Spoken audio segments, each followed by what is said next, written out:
Bismillahirrahmanirrahim. Assalamualaikum warahmatullahi wabarakatuh. Halo, selamat pagi, selamat siang, selamat sore, dan selamat malam untuk teman-teman semuanya. Kembali lagi bersama saya Muhammad Rizky Herdana Pratama. Pada kesempatan kali ini saya akan menjelaskan salah satu materi biologi, yaitu mengenai evolusi. Nah, pada penjelasan kali ini nanti saya akan membahas mengenai pengertian evolusi, kemudian teori-teori evolusi, tokoh-tokoh evolusi, penyebab evolusi, dan lain sebagainya. Nah, baik, langsung saja. Yang pertama mengenai pengertian evolusi. Apa sih yang kalian ketahui mengenai evolusi? Nah, evolusi adalah suatu kata yang berasal dari bahasa Latin yang memiliki arti membuka gulungan atau membuka lapisan. Nah, kemudian bahasa evolusi itu diserap menjadi bahasa Inggris yang artinya yang berarti perkembangan secara bertahap, yaitu dari bahasa evolution. Nah, pada biologi, pengertian evolusi telah mengalami perkembangan menjadi Darwinisme. Nah, kemudian teori evolusi ini menjelaskan bagaimana terjadinya proses perubahan pada makhluk hidup yang menyimpang dari struktur awal dan dalam jumlah yang banyak dan beraneka ragam, sehingga kemudian menyebabkan terjadinya dua kemungkinan, yaitu evolusi progresif dan evolusi regresif.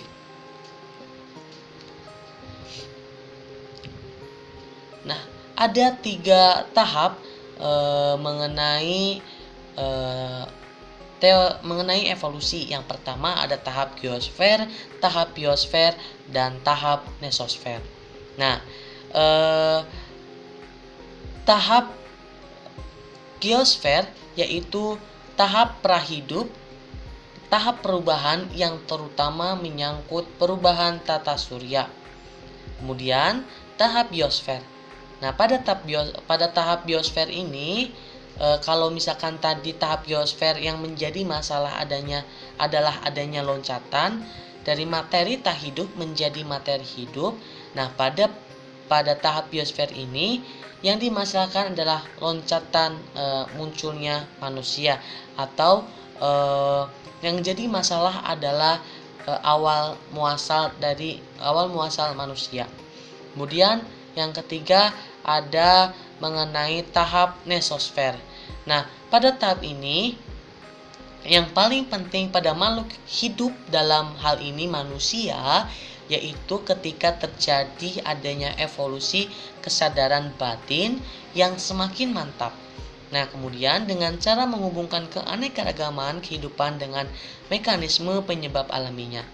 Nah, si Darwin memberikan suatu dasar ilmiah yang jelas bagi ilmu biologi. Dengan demikian, produk evolusi yang beraneka ragam sungguh sangat elok dan mengilhami banyak pikiran. Nah, sebagaimana yang dikatakan oleh Darwin dalam alinea penutup bukunya yang berjudul The Origin of Species, yaitu ada keagungan dalam kehidupan dilihat dari sudut pandang ini. Kemudian mengenai siapa saja sih tokoh-tokoh yang terkenal dengan pencetus evolusi? Ya, yang pertama yaitu ada Aristoteles, yaitu mengemukakan teori statis. Nah, menurut Aristoteles, semua bentuk kehidupan dapat disusun dalam suatu skala atau tangga dengan tingkat kerumitan yang semakin tinggi. Nah, idenya ini dikenal sebagai skala alam atau scale of nature. Kemudian Aristoteles berargumentasi bahwasannya setiap spesies memiliki wujud yang unik dan dapat digolongkan dari karakteristik kuncinya. Nah, pada prosesnya, si Aristoteles ini mengorganisasikan makhluk hidup dalam suatu hierarki seperti tangga, dengan tumbuhan ditempatkan di bagian bawah, kemudian tangga selanjutnya ada hewan, kemudian adanya manusia ini ditempatkan pada tangga paling atas. Nah, pada masa itu diyakini bahwa spesies itu bersifat permanen atau fiksisme, di mana organisme-organisme satu spesies ini identik atau serupa, sempurna dan tidak berkembang. Nah, kelainan pada suatu organisme adalah dosa atau hukuman. Nah, manusia pasrah kepada alam, ilmu pengetahuan belum berkembang sehingga kreasionisme atau penciptaan merupakan satu-satunya jawaban. Nah, itu salah satu teori yang dikemukakan oleh Aristoteles. Kemudian selanjutnya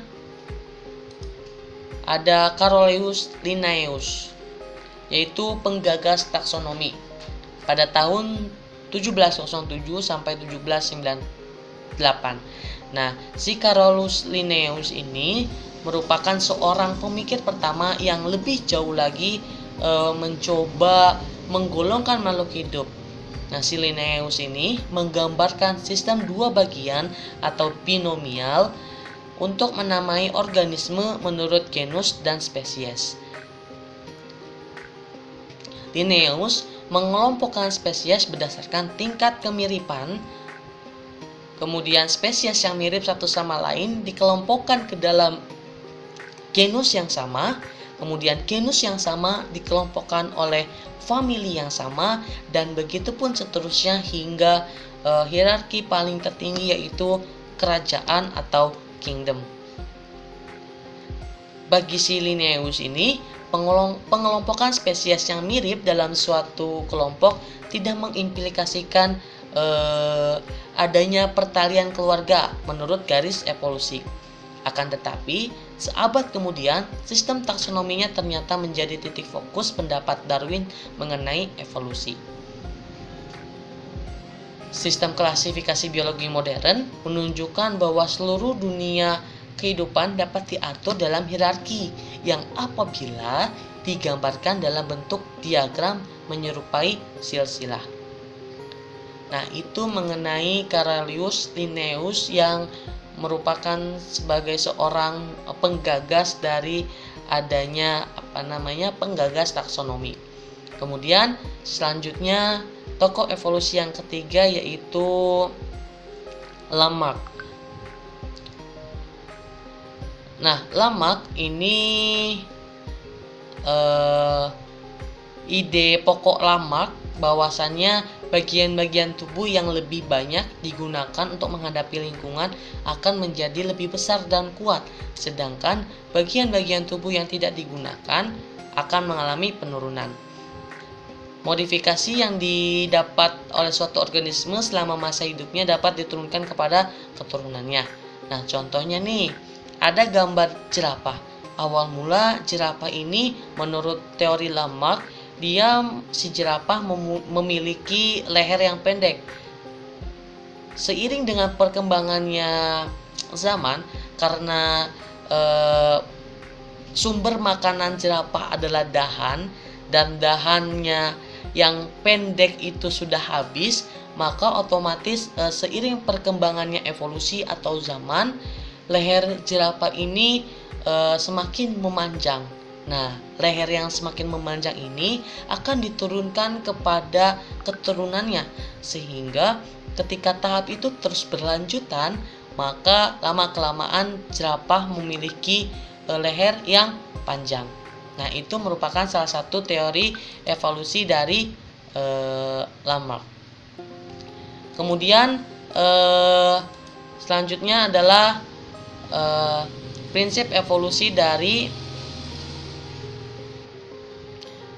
Charles Darwin, yaitu teori evolusi seleksi alam. Nah, Darwin menggambarkan dan menulis mengenai apa yang dia lihat, mengirim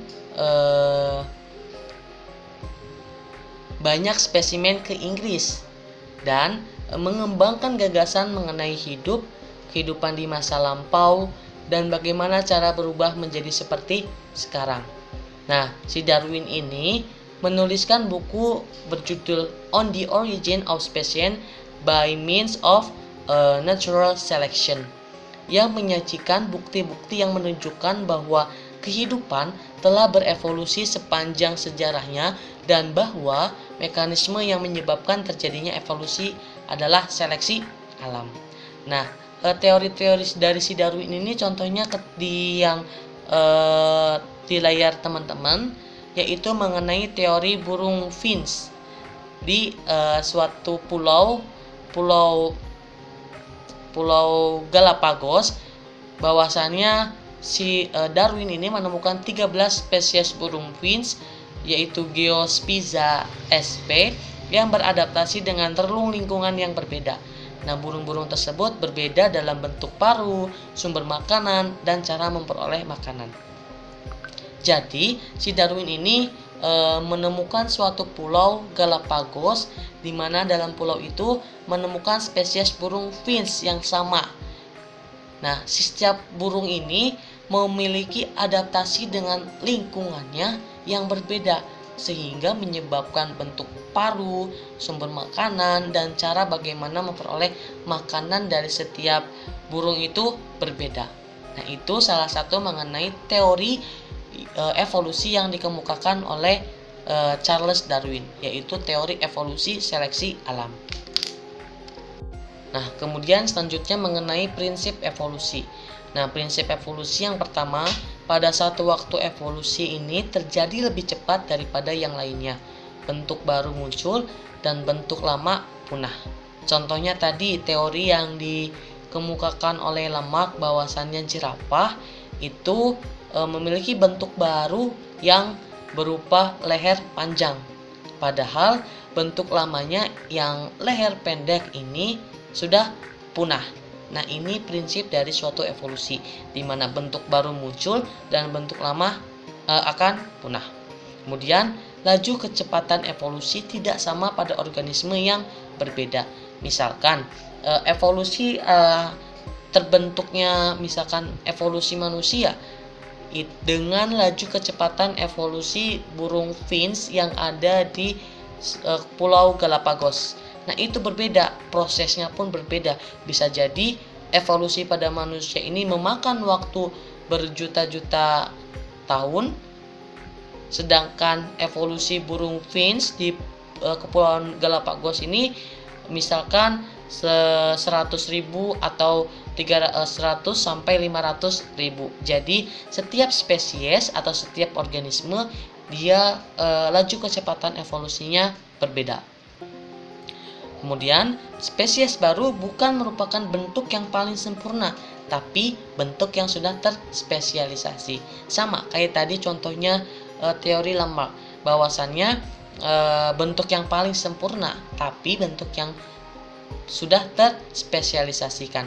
Jadi si jerapah ini, yang jerapah leher panjang ini bukan merupakan bentuk yang paling sempurna, tapi bentuk yang sudah terspesialisasikan. Artinya bentuk yang sudah menjadi terkhususkan, di mana fungsi dari leher yang panjang dari jerapah ini adalah untuk mengambil makanan dari si dahan yang lokasinya tinggi. Jadi, nah ini spesialisasi dari leher panjang si jerapah.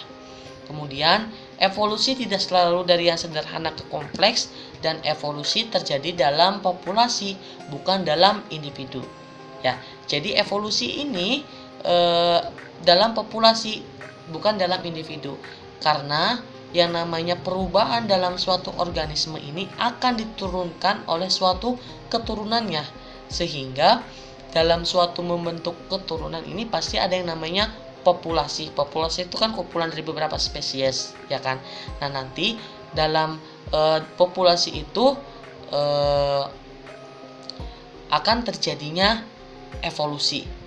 Nah, jadi si evolusi ini nggak akan terjadi dalam individu, karena satu individu itu kan dia bisa memakan waktu hidup sebentar. Jadi evolusi ini membutuhkan waktu yang lama, sehingga terjadi dalam suatu evolusi.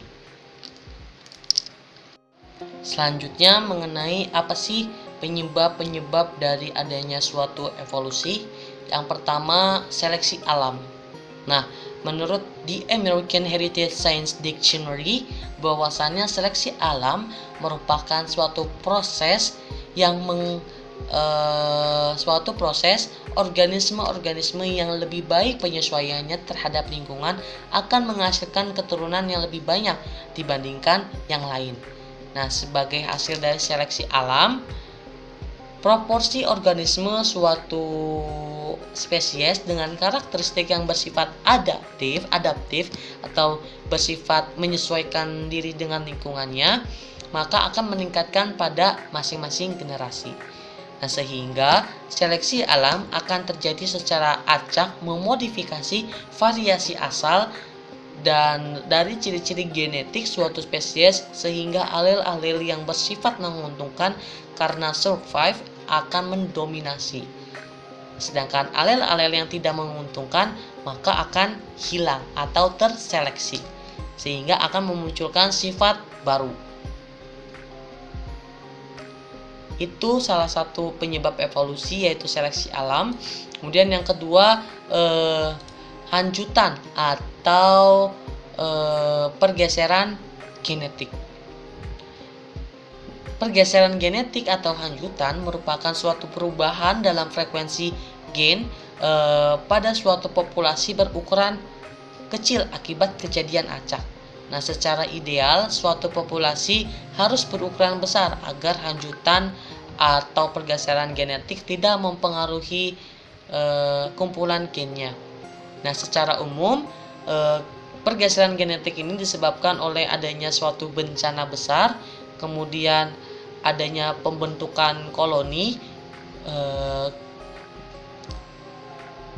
terus bencana besar itu contohnya kayak gunung meletus, tsunami, dan lain sebagainya yang dapat mengurangi ukuran populasi secara drastis sehingga struktur dari genetik populasi kecil tersebut, populasi kecil yang selamat mungkin tidak mewakili struktur populasi semula.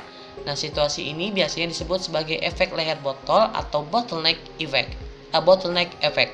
Nah, dengan hilangnya sebagian besar alel dari kumpulan gen, maka efek leher botol ini dan hanjutan pergeseran genetik yang diakibatkannya akan mengurangi keanekaragaman genetik dalam suatu populasi.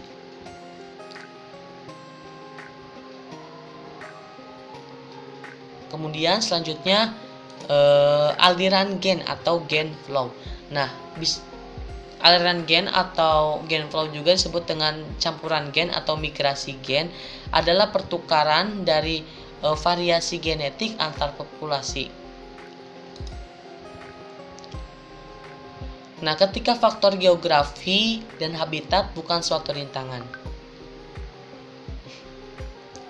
Ada suatu pendapat para ahli yaitu Amos Meyer berpendapat bahwa aliran gen seperti homogenizing atau penyamaan gen dapat menetralkan adaptif selektif.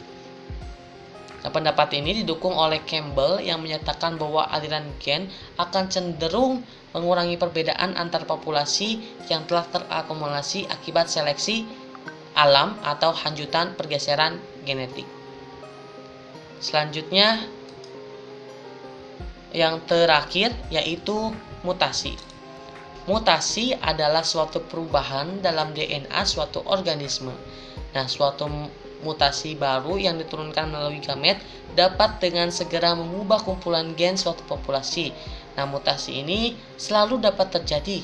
Hampir semua gen mungkin mengalami mutasi sekali pada saat pembelahan yang ke-50.000 atau hingga 100.000. Nah, kecepatan mutasi ini berbeda dari setiap berbagai gen variasinya. Nah, alel yang lebih stabil frekuensinya akan cenderung bertambah banyak, sedangkan alel yang mudah bermutasi akan cenderung untuk berkurang frekuensinya.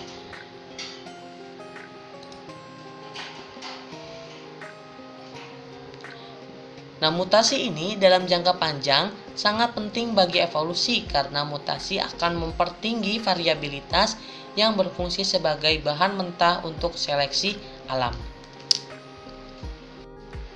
Nah, selesai. Thank you. Itu mungkin mengenai materi pembelajaran biologi kali ini mengenai materi evolusi. Semoga teman-teman dapat memahami sedikitnya ilmu yang saya sampaikan tentang evolusi. Semoga ilmu yang saya sampaikan bermanfaat untuk teman-teman semuanya. Terima kasih telah menyimak materi ini. Semoga teman-teman selalu dalam keadaan yang sehat dan walafiat. Semoga kalian selalu bahagia dan semoga kalian selalu dilindungi oleh Tuhan yang Maha Kuasa. Amin, amin ya robbal alamin.